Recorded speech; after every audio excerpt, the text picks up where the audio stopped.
semuanya, jumpa kembali bersama saya Deska Yulanda dan teman saya Satria Panjalumasuri di podcast Ilmu Komunikasi. Komunikasi. Oke teman-teman, kali ini disclaimer dulu ya teman-teman. Kita sedang melaksanakan praktek jurnalisme audio dengan dosen pengampu Ibu Bianca Virgiana MIKOM. Kali ini kita kedatangan narasumber yang sangat luar biasa dan menginspirasi kita semua ya, Iya, Sat, dan memiliki ya. wawasan yang Benar sangat banyak sekali. juga pastinya di bidang politik. Dan seorang pengajar juga di program studi ilmu pemerintahan dan seorang kaprodi juga di ilmu pemerintahan. Dan juga seorang pengamat politik dan pastinya sangat keren sekali ya Deska. Oh, benar sekali. Beliau ini merupakan seorang pengamat politik serta mantan Bawaslu 10 tahun. Wow, mendengar kata 10 tahun tentunya pengalaman serta wawasannya tidak dapat diragukan lagi. Benar sekali. Dan terkadang politik menjadi perpecahan setiap individu. Yap. Kali ini kita akan mengupas tuntas masalah politik dengan narasumber yang sangat luar biasa, yaitu Bapak Yahnu Wigono Sanyoto MIP. Baiklah teman-teman, kita sambut saja Bapaknya. Yaitu, halo Pak. Halo, Oke, selamat pagi Pak. pagi. Oke, sebelum dari kampus tadi dari rumah ya Pak ya. Dari mes. Oh, dari mes. Kalau boleh tahu mesnya di mana Pak? Mesnya di Jalan Darmo Sugandi, Pasar Pucuk. Oh, di Pasar Atas ya Pak ya. Dengar kabar nih Pak, Bapak seorang Bawaslu 10 tahun dari Kota Bandar Lampung ya Pak ya. Sebetulnya untuk di penyelenggaranya itu terhitung 6 tahun. Dari 2017 ke 2018 itu saya sebagai panitia pengawas pemilihan umum. Sifatnya masih ad hoc Iya. atau sementara. Oke. Kemudian pada tahun 2018 sampai 2023 5 tahun masa jabatan karena pengawas pemilu didefinitifkan sebagai lembaga yang permanen. Tapi kalau dalam konteks kepemiluan sebenarnya dari tahun 2004 saya sudah pernah menjadi pemantau pemilu. Wow, luar biasa Sat. Keren sekali. Oke, tema kita hari ini adalah mengenai pentingnya mengetahui dunia politik di era pengaruh dampak media sosial, Pak. Berbicara mengenai politik ya, Pak ya. Menurut Bapak politik itu seperti apa sih, Pak? Dan mengapa banyak orang yang menyalahgunakannya, Pak? Oh ya. Iya, benar, Pak. Jadi bicara politik itu sederhananya itu kita akan berbicara tentang siapa, mendapat apa, kapan, dan bagaimana caranya. Jadi orang-orang kan suka menyalah persepsikan politik itu karena mungkin ketika ada di hadapan kita banyak hal-hal yang menyimpang. Benar-benar. Tapi sebenarnya semangatnya tidak ke sana.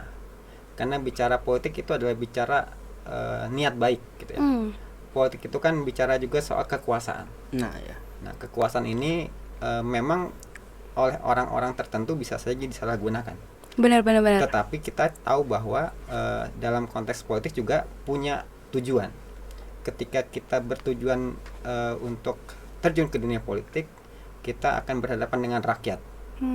Ketika kita berhadapan dengan rakyat, tentu kita akan membela kepentingan rakyat. Jadi kalau bicaranya tadi ada penyimpangan itu hanya orang per orang atau bisa kita katakan oknum saja. Tetapi kalau dilihat dari konteks makna politik itu sebenarnya baik gitu. Gimana dampaknya tentang orang yang menyalahgunakannya terhadap misalnya demokrasi ya Pak ya, melalui media sosial dan menyalahgunakannya untuk mencurangkan, melakukan kecurangan, itu gimana Pak? Ya, jadi kan sebetulnya kan kalau dalam konteks pemilu gitu ya, salah satu metode kampanye itu adalah melalui media sosial. Benar. Tetapi memang ada beberapa larangan yang tidak boleh dilakukan ketika melakukan kampanye atau misalnya promosi atau iklan, seperti misalnya menyebar hoax, benar. atau misalnya menyebar ujaran kebencian, atau misalnya menyebar isu sara. Itu ada konsekuensinya kalau dalam pemilu. Itu ada semacam mengarah kepada dugaan pelanggaran tindak pidana pemilu. Jadi pasti akan ada konsekuensinya jika kita menyalahgunakan media sosial. Oh ya. Karena itu akan berdampak pada disintegrasi bangsa tentunya ke depan. Oh iya Pak, apa benar Benar. Pak politik memberikan pengaruh bagi media sosial? Begitu. Ya tentu, jadi bicara politik ini kan luas. Ya, salah satunya kan politik itu bicara pencitraan. Benar sekali. Benar. Media sosial ini kan juga menjadi sarana promosi. Iya. Ya, sarana untuk meyakinkan publik atau masyarakat terkait dengan kapasitas diri seseorang politisi misalnya. dia ingin berkampanye, dia ingin memperkenalkan diri, dia ingin mensosialisasikan dan meyakinkan pemilih untuk memilih dia, itu kan salah satunya dengan media sosial. Oh ya. Jadi itu sangat berkaitan erat antara politik dan media sosial. Ya. Makanya diperlukan cara-cara cerdas dalam menggunakan media sosial dalam ranah politik supaya tidak menyimpang. Ya. Seperti itu. Seperti sekarang ini kan banyak sekali kan Pak, kayak caleg, DPR, DPD itu menggunakan media sosialnya begitu Pak, untuk mempromosikan agar orang-orang masyarakat tuh percaya kepada kinerja mereka. Jadi seperti aktivitas mereka tuh di video terus diupload di media sosial. Itu tidak apa-apa kan Pak? Tidak apa-apa sepanjang tadi tidak mengedepankan isu sara, kemudian ujaran kebencian atau hoax. Memang itu yang diupload atau yang diekspos itu adalah memang kegiatan yang sesuai dengan yang mereka lakukan, bukan kebohongan gitu kan. Ya. Karena pasti nanti akan ada konsekuensi lanjutan jika itu memang merupakan berita-berita bohong. Ya. Pak, kalau yang mereka expose itu mencari keuntungan dari mereka sendiri, Pak, untuk mengambil misalnya ya Pak ya, ada sebuah capres yang mengekspos dirinya di media sosial untuk mencari keuntungannya dan menjatuhkan paslon lain. Itu gimana Pak dampaknya menurut Bapak? Ya, itu kan dalam kampanye kan ada strategi. Ya. Sepanjang tidak melanggar ketentuan peraturan perundang-undangan sebagaimana yang tadi saya sebutkan, ya tidak ada persoalan gitu. Jadi yang penting kan berkompetisi secara sehat, baik dalam konteks kampanyenya ataupun dalam melaksanakan setiap tahapan pemilu itu. Oh iya. Seperti itu. Pak, biasanya kan setiap orang itu kan punya perbedaan pilihan gitu kan Pak, setiap pemilu begitu. Apalagi capres begitu. Benar. Nah, sekarang kan di lingkungan pertemanan itu biasanya punya perbedaan pilihan begitu kan. Betul. Yang membuat kami tuh Iya. kadang selek gitu Pak, konflik begitu kan. Iya, jadi kita tuh berdebat gitu Nah, Pak. iya Pak. Benar-benar. Jadi itu bagaimana Pak cara mengatasinya agar tidak menjadi konflik walau perbedaan pendapat tersebut? agar nggak melakukan perselisihan gitu Nah, Pak. ya. Demokrasi itu kan bicara kedaulatan rakyat. Iya. Nah, kalau misalkan di antara teman-teman mahasiswa itu punya pilihan, ya kita harus hormati. Ya. Tidak boleh kita memaksakan pilihan kita kepada orang lain, begitupun sebaliknya. Iya. Ya. Karena ini bicara kedaulatan, apapun pilihannya sesuai dengan azas pemilu, langsung, umum, bebas, rahasia, jujur dan adil, maka itu diserahkan kepada pilihannya masing-masing. Ya. Seperti itu. Tapi terkadang teman-teman ini Pak ya, misalnya kita sudah berbeda pendapat, nggak terima ya Sat ya, Iya. jadi harus mendukung satu sama lain gitu. Itu gimana Pak menurut Bapak? Apakah kita harus bersifat netral atau kita mengambil jalan tengahnya untuk bersikap biasa saja? Ya sebenarnya itu kan bicara soal sikap ya. Iya, Itu iya. akan ada kaitannya dengan budaya. Ya. Jadi kalau budaya politik itu kan macam-macam.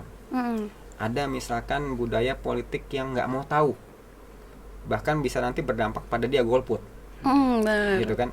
Atau juga bisa budaya politik partisipan, ya, dia ingin melibatkan diri.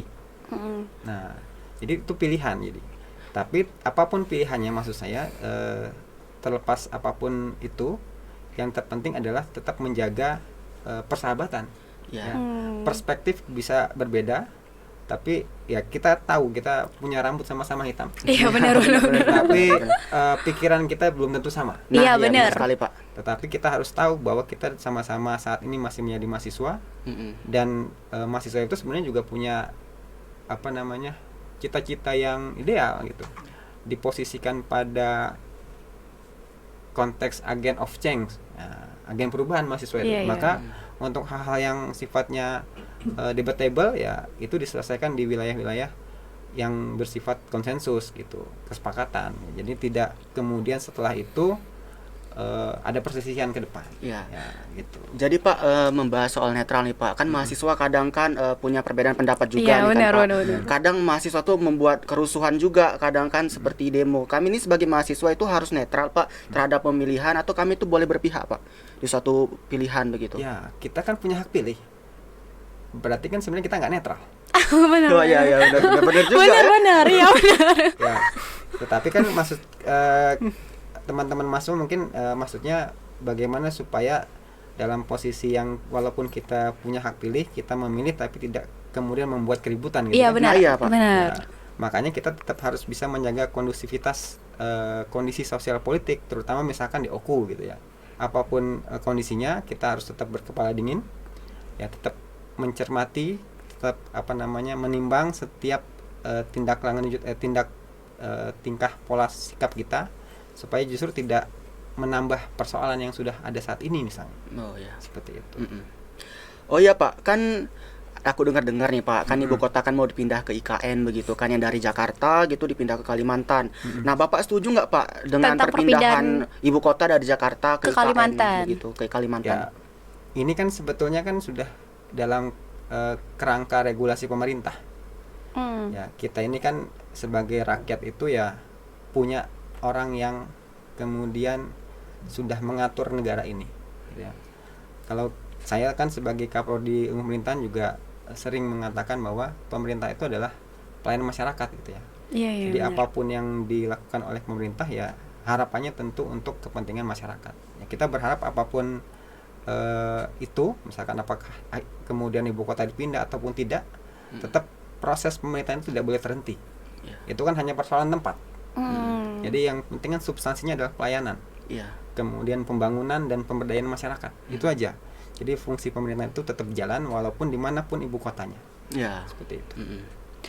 Wah, luar biasa sekali ya Pak ya. Berbicara mengenai mahasiswa nih Pak ya, politik itu berguna nggak sih Pak bagi seorang mahasiswa? Dan mengapa kita sebagai seorang mahasiswa harus melek terhadap dunia politik? Oh ya, tentu. Apalagi mahasiswa ilmu sosial dan ilmu politik ini kita ini ya. Iya. Jadi bukan hanya spesifik bagi mahasiswa Fakultas Ilmu Sosial dan Ilmu Politik, tapi memang mahasiswa secara keseluruhan harus melek politik. Melek politik. Betul. Mahasiswa kan hari ini dianggap sebagai kaum muda yang memiliki sifat kritis. Benar. Jadi sedikit-dikit dikomentari.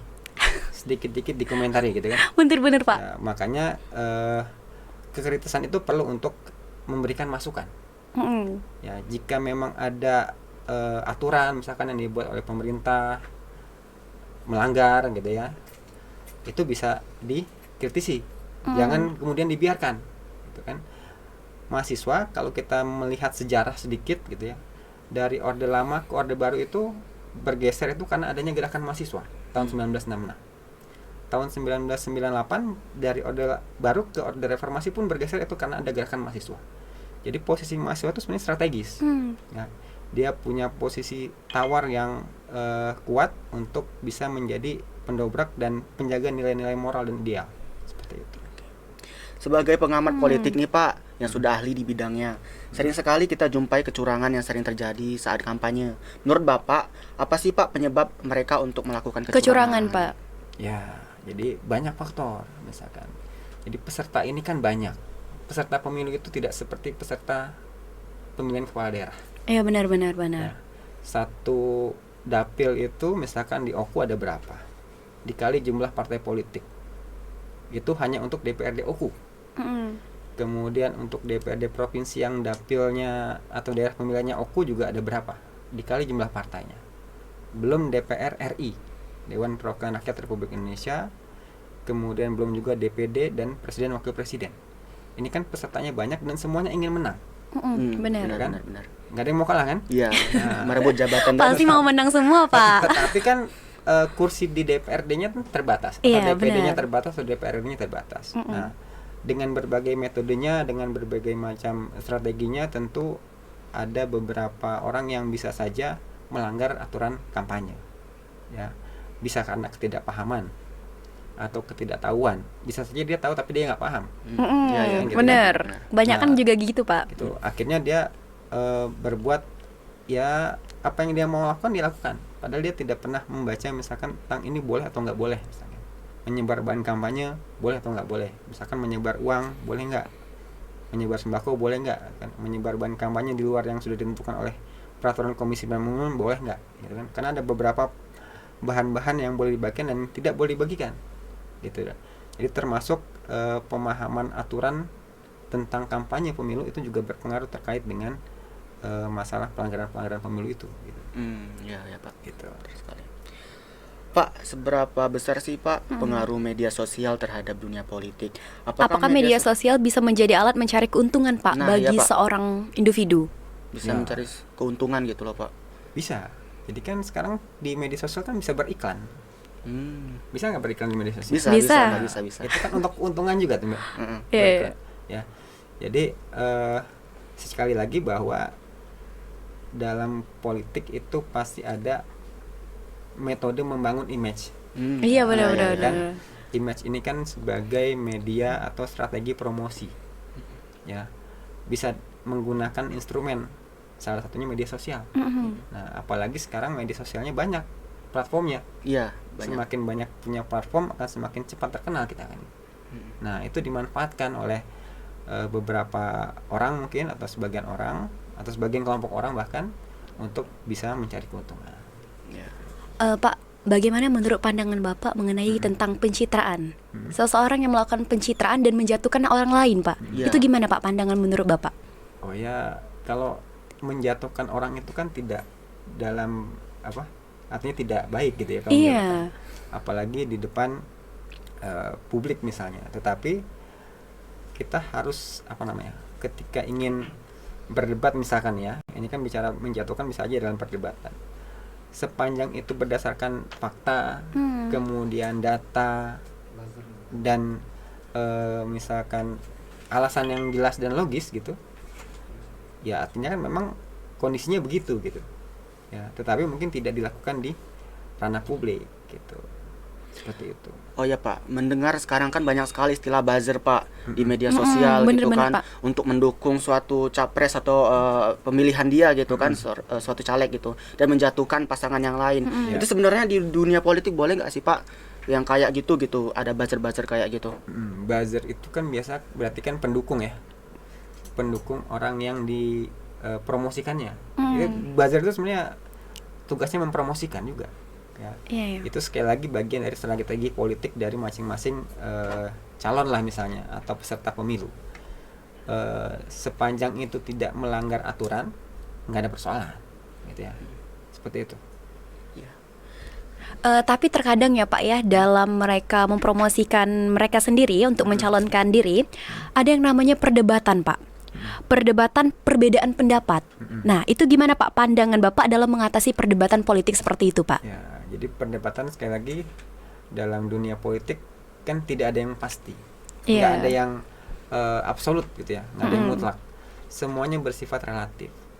Yang hari ini apa namanya, koalisi bisa saja kemudian hari dia jadi oposisi. Begitupun sebaliknya. Dulu dia oposisi, sekarang jadi koalisi, gitu kan. Nah, artinya dalam politik dinamika itu selalu ada. Ya, dinamikanya dinamis. Bahkan ya nggak bisa kita bilang hari ini A besok A. Ya, berbeda mungkin kalau kita di dunia yang sifatnya lebih ideal atau akademis gitu ya. Kalau hari ini A, besok bisa jadi masih A, besok juga masih jadi A gitu kan. Nah, dalam politik semuanya cepat berubah. Situasinya sangat dinamis.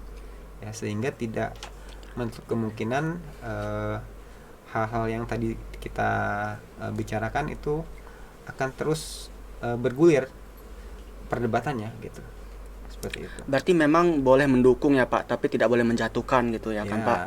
Oke Pak, berbicara mengenai mahasiswa nih ya kan Pak, apakah protes seorang mahasiswa dianggap sebagai bentuk ekspresi politik yang efektif? Karena terkadang Pak ya, melihat seorang mahasiswa ini memiliki sebuah aksi tapi tidak berpikir panjang terlebih dahulu. Iya. Nah, itu gimana Pak tanggapan Bapak tentang seorang mahasiswa yang dianggap sebagai bentuk ekspresif ya, Iya. politik? Kadang mahasiswa tuh juga dia nggak tahu apa yang di demo gitu kan Pak, bener. tiba-tiba Demo-demo ikut aja. gitu, ikut Iya, aja bener. tanpa tahu itu Dampaknya masalahnya apa. gitu kan, ya efek sampingnya apa gitu, Ya. tiba-tiba ikut aja gitu. Jadi kalau bicara mahasiswa ini kan mahasiswa, Mahasiswa benar. mahanya siswa. Iya. Nah, siswa yang sudah berada di posisi yang teratas ini kan. Iya. Artinya ketika ingin mengambil keputusan, tindakan ya harus berpikir dengan logis. Nah, jangan kemudian hanya sekedar ikut-ikutan. Nah iya Pak. Ya, karena kita harus punya pendirian, gitu ya. Itu akan bermanfaat nggak untuk misalkan kondisi demokrasi kita? Misalkan, itu akan bermanfaat nggak untuk kepentingan masyarakat kita? Itu akan apa namanya? Ada manfaat nggak untuk misalkan institusi yang saat ini sedang mereka tekuni ilmunya gitu, Iya. misalnya seperti itu, kampus misalnya ini kan.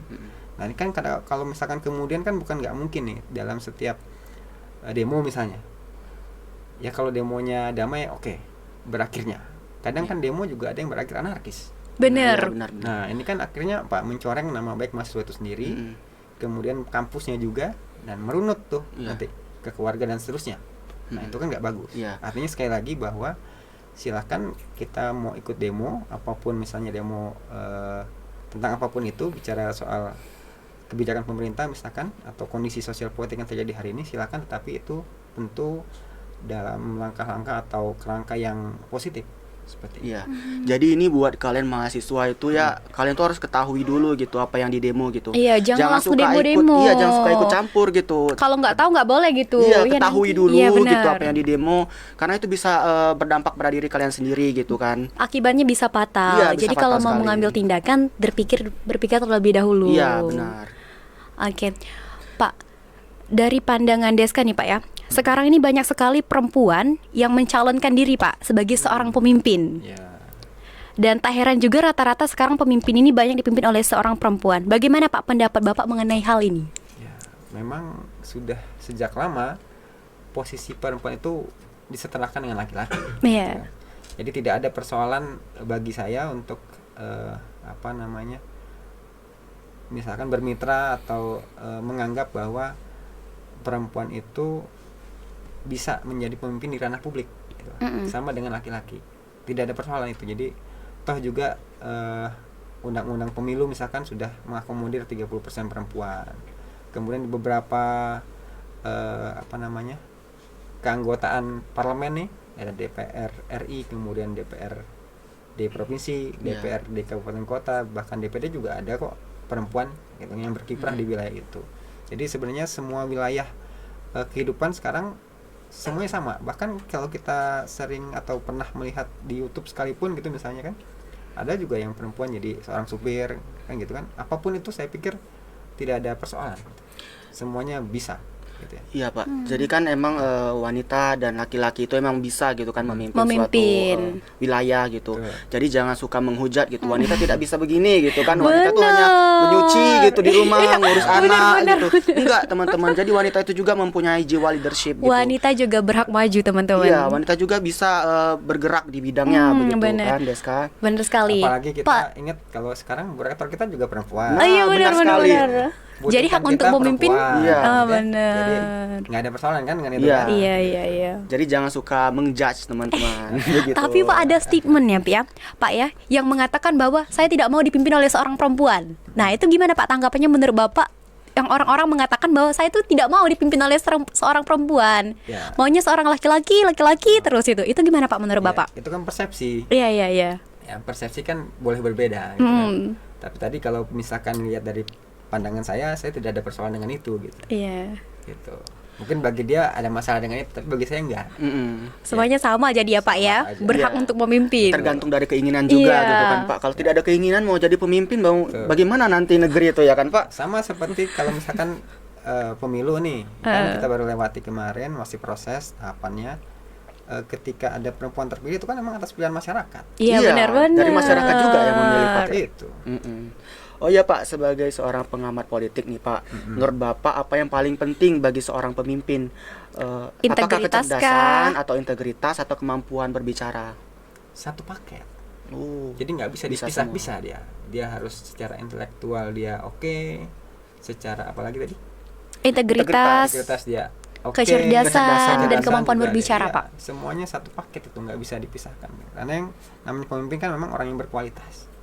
Ya tidak serta-merta hanya satu andalannya, misalkan kejelasan tapi dia nggak bisa bicara misalkan, atau dia bisa menulis tapi dia nggak bisa berbicara, ataupun sebaliknya. Jadi satu paket gitu, punya kelebihan dan kekurangan masing-masing kan Pak. Oke Pak, kan dari hasil riset yang saya dapat nih kan Pak, Bapak adalah seorang mantan Bawaslu 10 tahun ya Pak ya. Wah tentunya pengalaman Bapak sangat banyak tidak sekali, diragukan gitu lagi kan. saat berbicara mengenai Bawaslu. Apakah Bawaslu berwenang menangani pelanggaran pemilu Pak? Ya memang itu tugas pokoknya, salah satu tugas pokoknya. Jadi ada 3 tugas atau fungsi utama Bawaslu. Yang pertama adalah pencegahan pelanggaran pemilu, yang kedua adalah penanganan pelanggaran pemilu, yang ketiga adalah penyelesaian sengketa proses pemilu. Nah, jadi tadi bicara soal pelanggaran, memang itu menjadi salah satu tugas pokoknya Bawaslu. Oh. Ngomong-ngomong masalah pemilu, Pak, fungsi dan tugasnya seperti apa sih, Pak, Bawaslu itu? Ya, tadi yang 3 fungsi utama itu. Bawaslu itu melakukan pencegahan. Jadi, Pencegahan, Pak ya. Sifatnya antisipatif, preventif. Jadi jangan sampai nanti kita di awal nih misalkan mau masuki tahapan kampanye. Nah, di awal itu sebelum memasuki tahapan kampanye, sosialisasi dulu apa yang boleh dilakukan pada saat kampanye, apa yang tidak boleh dilakukan. Iya. Sehingga harapannya pada saat kampanye tidak ada pelanggaran. Nah, tetapi kemudian kan tadi banyak peserta, semuanya mau menang dengan caranya masing-masing, akhirnya melanggar aturan misalkan. Ada yang melanggar walaupun sudah diingatkan. Nah, baru itu ditindak. Gitu. Nah, penindakan itu kan tadi bicara pelanggaran. Kalau ada pelanggaran baru ditindak. Iya. Tapi pertamanya antisipasinya dulu adalah pencegahan. Iya. Diingatkan, sosialisasi, dihimbau, disarankan. Nah, jika masih melanggar baru ditindak. Iya. Oh iya Pak, berbicara masalah DPR kan Pak. DPR itu kan Dewan Perwakilan Rakyat kan Pak. Sekarang itu kan banyak sekali DPR seperti menutup telinga kalau ada demo begitu Iya, kan. benar. Pura-pura nggak tahu jadi dia, Pak. Iya, jadi kayak kami tuh punya pendapat kan, misalkan ada suatu wilayah yang memang lagi jalan misalkan gitu rusak kan, biasanya kan DPR gitu kan mendengar aspirasi rakyat. Nah, biasanya DPR itu tidak mendengarkan pendapat rakyat itu. Gimana menurut Gimana Bapak? tanggapan Bapak, Pak? Yang memilih mereka kan rakyat juga sebetulnya. Iya, benar. Ya, berarti kan ada hal yang mungkin tidak dipertimbangkan oleh rakyat ketika memilih dia. Nah, ketika misalnya nih, hari ini pemilu, ya, yang dipilih orang yang sebelumnya dia pilih. Ya, ternyata orang itu tidak melaksanakan aspirasi mereka yang memilih. Pemilu itu menjadi semacam ruang penghakiman. Iya. Semestinya kan gitu kan. Ketika ada anggota DPRD yang maju kembali sementara sebelumnya dia terpilih dan tidak melaksanakan aspirasi masyarakat, harus tidak dipilih lagi. Gitu ya. Jadi masyarakat itu jangan terlalu mudah untuk memaafkan gitu kan wakil rakyat. Ya, jika memang selama 5 tahun ke belakang kinerjanya buruk, nggak usah dipilih lagi. Iya, gitu nggak kan. usah dipilih lagi. Sehingga dia nanti ketika ke depan mau mencalonkan diri, dia akan berintrospeksi diri dulu. Iya. Kan gitu. Introspeksi diri. Sehingga tidak serta dengan mudah gitu kan pakai cara kilat misalnya. Ya. Kita tahu bahwa hari ini salah satu indeks kerawanan pemilu itu adalah praktik politik uang. Oh, benar. Iya, serangan Benar, pajar, Pak. Ya, gitu kan. Nah, itu kan berarti kan cara yang praktis tuh kan. Sifatnya pragmatis dan transaksional. Masa suara mau dibeli? Nah, ini yang kita harus berikan semacam pencerdasan juga kepada masyarakat bahwa ketika sudah itu yang digunakan ke depan, ya konsekuensinya tadi wakil rakyat tidak akan melaksanakan aspirasi masyarakat karena merasa sudah membeli suara rakyat. Gitu. Tapi kebanyakan Pak ya, masyarakat ini kalau udah disogok sama uang, Nah, iya. tertarik dia tuh Tertarik Pak. gitu. Jadi yang omong-omongan Jadi belakang terpengaruh tadi juga, terpengaruh ya, ya Rizka. Sat Iya, ya, bener sekali. terpengaruh. Itu gimana Pak menurut Bapak Pak? Makanya. Jadi ada hal yang harus kita sama-sama berikan semacam pendidikan politik kepada masyarakat. Jadi kini kan setelah pemilu ini kan ada pemilihan kepala daerah ya yang akan dilaksanakan pada tanggal 27 November 2024 yang akan datang. Di dalam undang-undang tentang pemilihan kepala daerah itu, pemberi dan penerima itu ya terkait dengan praktik politik uang itu mendapatkan sanksi yang sama. Dendanya sama, sanksi pidana penjaranya pun sama. Ya. Mungkin masyarakat nggak tahu. Nah, gitu kan. Makanya mereka terima-terima aja gitu. Iya. Nah, kalau mereka tahu bisa saja mereka juga akan membangun kesadaran sendiri. Nah, sebagai salah satu agen of change misalkan ya, saya juga bersaran kepada mahasiswa bisa menjadi pengawas partisipatif ke depan. Ya, jadi mengambil posisi untuk melakukan pengawasan terkait dengan hal-hal yang melanggar itu. Objeknya bisa juga selain masyarakat yang diawasi, bahkan penyelenggara sekalipun bisa diawasi. Jadi masyarakat justru punya akses untuk mengawasi KPU, punya akses untuk mengawasi Bawaslu, punya akses mengawasi masyarakat, gitu ya. Jadi kalau misalkan ada dugaan pelanggaran ya tinggal dilaporkan. Gitu. Oh iya Pak, Seperti mengapa setiap pasangan dinyatakan kalah tidak terima begitu kan Pak? Kenapa KPU terus yang selalu Yang disalahkan. Betul-betul. Dikit-dikit KPU gitu kan? Seperti contohnya ya Pak ya, seorang capres yang dinyatakan kalah tapi tidak terima dengan kekalahannya dan tidak alhasil KPU tersebut KPU disalahkan. yang disalahkan. Bener. Kena sasaran gitu ya, Deska. Iya, jadi kena sasaran ya, Sat. Ya. Mengapa KPU sering dijadikan Iya, objek? bener. Ya karena memang objek yang menjadi objek sumber objek yang jadi objek gugatan itu adalah SK KPU. Ya, makanya kenapa selalu termohonnya misalkan atau terlapornya adalah KPU. Karena mereka yang mengeluarkan SK penetapan pasangan calon. Mereka yang mengeluarkan SK penetapan rekapitulasi hasil perolehan suara. Gitu. Makanya karena outputnya keluarnya dari KPU, maka yang selalu diajukan sebagai termohon ataupun terlapornya adalah KPU. Seperti itu. Oh iya Pak, sekarang itu kan di media sosial pasti Bapak pernah ngeliat itu kayak meme-meme gitu kan, kayak bercanda-bercandaan gitu kan Iya, di media meme komik sosial seperti itu ya, gitu Sat, ya. kan. Bapak ngeliat nggak kayak seperti paslon 1 gitu kan, yang kayak istilahnya tuh kayak dijadikan meme omon-omon gitu kan. Terus Seperti- nomor 2 itu kayak dibilang sorry Gemoy. gitu ya, sorry gitu kan. Terus yang nomor 3 itu kan banyak yang lucu-lucu lelucon dari Pak Iya, Ganjar gitu, benar. seperti jatuh gitu kan, yang seperti apa tuh kejedot yang kayak pentungan di apa ya, penjaga gitu kan di satu wilayah. Itu Bapak ketemu nggak gitu yang lelucon-lelucon di media sosial? Pernah lihat saya. Tanggapan Bapak apa, Pak, terkait itu, Pak? Jadi kalau saya ketika misalnya gitu seseorang terjun dalam dunia politik itu, syarat pertamanya itu nggak boleh baper. Tapi banyak yang baperan. Dikritik komplain. Iya, iya. Kalau seperti itu ya santai aja gitu. Sepanjang kita nggak melakukan hal itu ya santai aja. Jadi biarin aja. Itu kan ekspresi orang kan gitu. Iya. Jadi kita nggak bisa juga menahan mereka untuk melakukan itu. Itu kan ekspresi. Namanya juga kan kita negara demokrasi. Silahkan aja. Gitu. Sepanjang tadi sekali lagi catatannya tidak melanggar aturan kan gitu kan. Ada nih Pak yang baru-baru terjadi ya Pak ya, seorang caleg yang rela menjual ginjalnya Pak untuk maju untuk meraih kursi ya Sat ya. Iya. Nah, jadi menurut tanggapan Bapak gimana Pak? Seorang caleg tersebut sudah rela menjual ginjalnya Pak.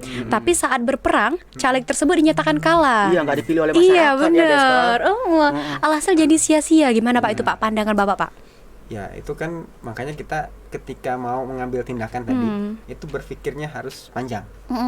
Ya apa yang harus kita korbankan, nanti kemudian kita akan mendapatkan apa. Makanya tadi saya sampaikan bahwa politik itu bicara siapa, mendapatkan apa, kapan, dan bagaimana caranya. Ya mungkin caleg ini kan caleg A misalkan, bagaimana caranya mendapatkan kekuasaan dengan menjual ginjalnya misalkan. Kan itu ginjal. Benar-benar Ya kan? menjual ginjal. Melalui ikut serta dalam atau sebagai Pemilu. kontestan pemilu gitu Iya. kan. Itu adalah politik versi dia. Gitu ya. Ya kita hormati aja itu metode dia kan gitu kan. Ada juga caleg yang lain kan, bisa juga dia jual rumah dan jual mobil kan. Iya. Iya. Jadi ada masing-masing sekarang punya caranya sendiri. Nah, itu caranya dia yang dia pilih. Dari yang dia pilih tadi ya Pak ya, menjual ginjal. Banyak sekali Pak netizen-netizen yang mencaci ya Sat ya, Iya, katanya mengejudge juga. ngapain katanya menjual ginjal, alhasil jadi kalah. Seperti sia-sia saja Iya. gitu ya. Tapi Jadinya. itu menurut Bapak biasa-biasa saja hal yang dia lakukan seperti itu ya Pak ya, atau tidak wajar Pak? Dan dia punya niat yang baik katanya untuk ingin mengambil kursi itu ya Sat ya, Iya, kursi demi pemilu itu. mendapatkan jabatan, jadi sampai jual ginjal gitu. Iya benar. Kita melakukan sesuatu kan harus terukur. Iya. Kira-kira orang ini misalkan calon ini adalah calon yang baru. Sebelumnya dia belum pernah menjabat. Kira-kira dia dengan lingkungan dia ini mendukung nggak dia menjadi calon terpilih nantinya. Dia harusnya bisa mengukur itu. Selama ini yang sudah dia lakukan apa untuk dia bisa terpilih. Kira-kira akan yang milih dia akan banyak atau enggak. Nah yang seperti itu kan harus kita ukur dan kita pikirkan jauh-jauh hari dulu. Nggak bisa misalkan kita misalkan hari ini mau nyalek dengan cara-cara misalkan ada cara-cara yang cepat, praktis, bisa berhasil, tapi ternyata ada juga yang nggak berhasil, ya kan? Dalam pemilu itu ya ketika tadi misalkan jual ginjal atau menyebar bahan kampanye, untuk kalah saja mahal kan? Iya benar. Berarti kan bahasanya itu tanda kutip gitu ya, apalagi untuk menang.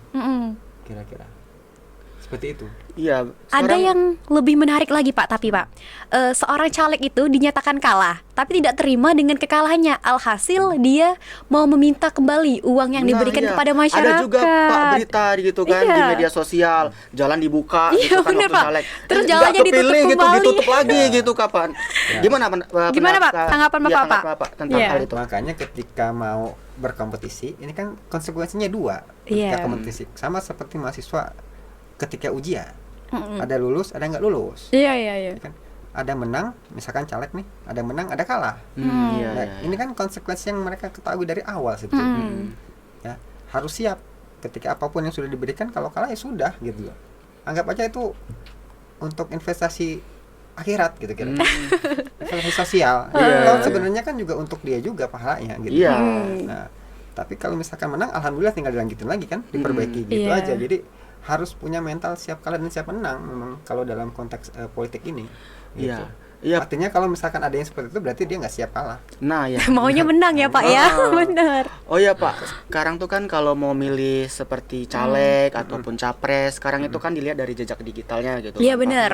Nah, yang dimana jejak digital yang baik pasti akan di-share oleh Mempengaruhi masyarakat. sekali jejak Iya, digital, sangat iya. pengaruh sekali. Terus juga yang buruk-buruk pasti akan di-post juga gitu kan untuk mempengaruhi bener. orang-orang lain. Itu gimana tanggapan Bapak? Apakah itu diperbolehkan? Ya. Kayak nge-share gitu dari jejak digital yang sudah ada dari capres dan para caleg tersebut. Silakan aja, itu kan bagi yang ngeser-ngeser kan juga banyak ya, banyak pihak, banyak orang, kita juga nggak bisa ngerem itu. Tetapi kita sebagai misalkan pembaca, ya ketika ada info-info itu kan harus kita cross check segera, bener enggaknya gitu kan, hoax atau enggaknya, bohong atau enggaknya gitu kan. Karena kita sebagai misalkan nih teman-teman mahasiswa misalnya, sebagai pemilih harus rasional. Ya, apa ciri pemilih yang rasional? Salah satunya melihat dari visi dan misi. Nah, bukan dari apa yang dibagikan tadi itu kan gitu kan, tapi dari visi misinya untuk Indonesia ke depan seperti apa gitu. Oh iya Pak, dari pengalaman Bapak nih ya kan Pak, apakah ada langkah yang dapat diambil untuk mencegah terjadinya pelanggaran dalam pemilu Pak? Mencegahnya. Ya, mencegah itu, pemilu itu kan tidak hanya agendanya penyelenggara saja. Ya, semua pihak terlibat dalam itu. Gitu ya. Masyarakat sebagai pemilih, gitu kan. Pemerintah sebagai misalkan pemberi anggaran, ya. Partai politik misalkan sebagai pesertanya, kemudian caleg-caleg itu juga pesertanya, gitu kan. Ada juga pemantau. Nah, semuanya harus berkolaborasi ini, gitu ya. Sehingga ketika semuanya berkolaborasi memang untuk tujuan yang sama, misalkan menyukseskan pemilu itu ada dua, sukses proses dan sukses hasil. Ya, jadi prosesnya clear, hasilnya clear. Ya, itu semua pihak harus terlibat gitu. Kalau satu saja menyimpang, maka dia nggak akan tuntas ini kesuksesan ini, gitu. Jadi semuanya harus berkolaborasi untuk sama-sama mencegah pelanggaran supaya pemilunya sukses. Oke, kita Seperti kembali lagi ke Bawaslu tadi ya Pak ya. Berbicara mengenai pemilu nih Pak, apa sih Pak jenis pelanggaran yang dapat ditangani oleh Bawaslu dan bagaimana cara seseorang Bawaslu menjaga independensinya dalam tugas pengawasan Pak? Ya, jadi kalau bicara pelanggaran pemilu itu ada 3. Ya. Yang pertama adalah pelanggaran administrasi atau administratif pemilu. Itu berarti pelanggaran terhadap tata cara, prosedur, dan mekanisme setiap tahapan penyelenggaraan pemilu. Yang kemudian yang kedua itu bicara soal pelanggaran tindak pidana pemilu. Artinya ada pelanggaran terhadap ketentuan pidana dalam undang-undang pemilu. Yang ketiga itu ada pelanggaran kode etik penyelenggara pemilu. Jadi kalau ada misalkan penyelenggara pemilu yang melanggar profesionalitas, kemudian integritas, itu masuk ke pelanggaran kode etik. Nah, bicara soal independensi misalkan, ya mereka memang dituntut untuk independen, sekalipun sekali lagi mereka masih punya hak suara. Karena kan penyelenggara pemilu ini kan boleh memilih. Tetapi jangan kemudian menunjukkan keberpihakannya itu di wilayah publik. Cukup disimpan dalam hati, dikonkretkan dalam TPS. Jadi hanya menunjukkan ketidaknetralannya itu, hanya menunjukkan ketidakindependensiannya itu di dalam TPS, bukan di ruang publik. gitu. Jadi harus bisa menjaga itu netralitasnya. Oh iya Pak, ini ada pertanyaan terakhir nih kan Pak. Hah? Sekarang itu kan kayak ada pencoblosan itu kan menggunakan kertas gitu kan Pak. Sekarang itu kan hanya ada 2 negara saja kan Pak. Pencoblosan itu menggunakan kertas, negara Indonesia dan negara Kamboja. Sedangkan negara maju lainnya itu pemilihannya sudah menggunakan digital gitu kan Pak. Melalui teknologi gitu pemilihannya Pak. Menurut Bapak lebih efisien yang mana? Menggunakan teknologi tersebut atau masih manual pencoblosannya? Ya, ini kaitannya dengan tadi. Ya. Bicara soal azas pemilu. Azas pemilu itu langsung, umum, bebas, rahasia, jujur, adil. Ya. Sekarang kalau misalkan kemudian kalau bicara soal lebih efektif, jelas secara waktu maupun dana misalkan bisa saja yang elektronik pilihannya. Tetapi kalau kita menengok azas Luber, ini pendapat saya ini, kita kalau bicara rahasia gitu kan, kalau misalkan kita pakai online itu kan kedetek, bisa diidentifikasi benar. kan gitu kan, menjadi tidak rahasia. Kita menyampaikan pilihannya ke siapa, IP-nya bisa didetek, kemudian siapa yang ngeklik itu bisa dideteksi dari mana, siapa memilih siapa kan gitu kan. Makanya kenapa pikir saya ini juga masih menjadi perdebatan sebetulnya, apakah sistem pemilu kita ini pencoblosan tadi itu apakah menggunakan sistem elektronik atau tetap manual seperti ini. Faktanya sampai hari ini dari pemilu 55 sampai pemilu 2024 kemarin masih manual. Ya kan? Itu faktanya. Gitu.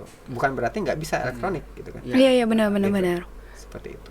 Tapi Pak, aku juga setuju sih Pak kalau Tentang pencoblosan itu masih manual gitu kan Pak. Karena sekarang banyak sekali orang yang sudah sistem tua elektronik. yang tidak paham Mengerti teknologi. elektronik, Iya, dan bener. elektronik gitu Pak. Jadi saya setuju sih kalau manual gitu. Oke, ada nggak sih Pak tips dan triknya untuk seorang mahasiswa agar tidak mudah terprovokasi terhadap isu politik yang terkadang belum jelas kebenarannya? Ya, jadi setiap ada isu atau wacana atau fenomena misalkan atau bahasa lainnya gejala yang terkait dengan politik pemerintahan hari ini, apapun itu informasinya harus di cross check. Jangan langsung percaya begitu saja. Bisa bagaimana meng-cross checknya? Ya silakan ditanyakan dengan pihak-pihak yang terkait yang memang punya kapasitas untuk menjelaskan itu. Kemudian yang kedua juga bisa kan, kita sudah punya banyak media yang juga bisa kita jadikan bahan untuk meng-cross check informasi itu. Misalkan itu diinformasikan dalam sebuah media online satu, apakah media online yang lain juga memberitakan itu, atau kan media yang online yang lainnya juga memberikan itu. Jadi saling meng-cross check itu kan banyak caranya sekarang. Seperti itu. Jadi harus dicek dulu betul-betul sebelum kita menerima atau mengkonsumsi sebuah informasi. Takutnya kita tidak menyaring, tidak memfilter itu sedemikian rupa, kita teruskan saja. Iya benar. Kebanyakan juga seperti itu Pak. Kalau di WhatsApp itu kan tinggal klik teruskan. Padahal belum tentu itu yang kita teruskan itu adalah kebenarannya. Kebenaran datanya valid dan reliable. Iya benar sekali. Nah, buat teman-teman di rumah, kalau ingin meng-share atau menindaklanjuti sesuatu seperti penjelasan yang baru saja kami dengar dari Bapak Yanu ini, jangan lupa ditindaklanjuti terlebih dahulu agar tidak menjelaskan atau menyebarluaskan hal-hal yang tidak jelas kebenarannya. Iya benar Sat. Wah luar biasa sekali ya pembahasan kita hari ini. Masya Allah, terima kasih ya Pak ya atas pembahasannya Pak.